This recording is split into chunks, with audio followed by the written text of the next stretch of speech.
Genesis chapter 37. Now Jacob dwelt in the land where his father was a stranger, in the land of Canaan. This is the history of Jacob.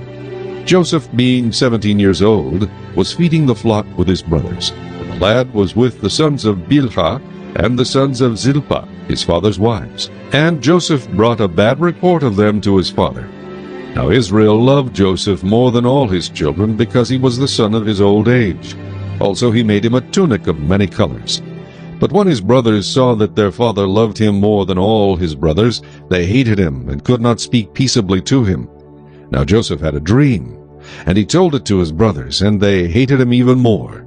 So he said to them, "Please hear this dream which I have dreamed. There we were, binding sheaves in the field. Then behold, my sheaf arose, and also stood upright. And indeed your sheaves stood all around, and bowed down to my sheaf." And his brothers said to him, "Shall you indeed reign over us? Or shall you indeed have dominion over us?" So they hated him even more for his dreams and for his words. Then he dreamed still another dream, and told it to his brothers, and said, "Look, I have dreamed another dream. And this time the sun, the moon, and the 11 stars bowed down to me." So he told it to his father and his brothers. And his father rebuked him and said to him, "What is this dream that you have dreamed? Shall your mother and I and your brothers indeed come to bow down to the earth before you?" And his brothers envied him, but his father kept the matter in mind. Then his brothers went to feed their father's flock in Shechem. And Israel said to Joseph, "Are not your brothers feeding the flock in Shechem? Come, I will send you to them." So he said to him, "Here I am." Then he said to him, "Please go and see if it is well with your brothers and well with the flocks, and bring back word to me." So he sent him out of the valley of Hebron, and he went to Shechem. Now a certain man found him, and there he was wandering in the field. And the man asked him, saying, "What are you seeking?" So he said, "I am seeking my brothers. Please tell me where they are feeding their flocks." And the man said, "They have departed from here, for I have heard them say, 'Let us go to Dothan.'" So Joseph went after his brothers, and found them in Dothan. Now when they saw him afar off, even before he came near them, they conspired against him to kill him. Then they said to one another, "Look, this dreamer is coming.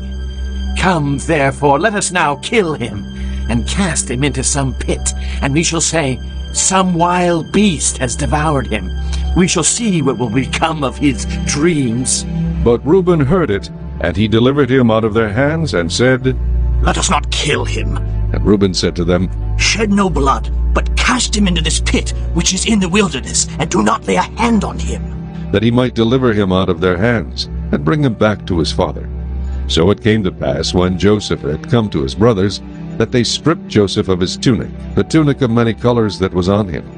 Then they took him and cast him into a pit, and the pit was empty, there was no water in it. And they sat down to eat a meal.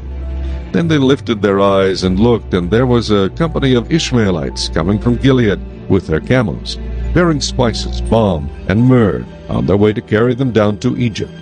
So Judah said to his brothers, "What profit is there if we kill our brother and conceal his blood? Come, and let us sell him to the Ishmaelites, and let not our hand be upon him, for he is our brother and our flesh." And his brothers listened. Then Midianite traders passed by. So the brothers pulled Joseph up and lifted him out of the pit, and sold him to the Ishmaelites for 20 shekels of silver. And they took Joseph to Egypt.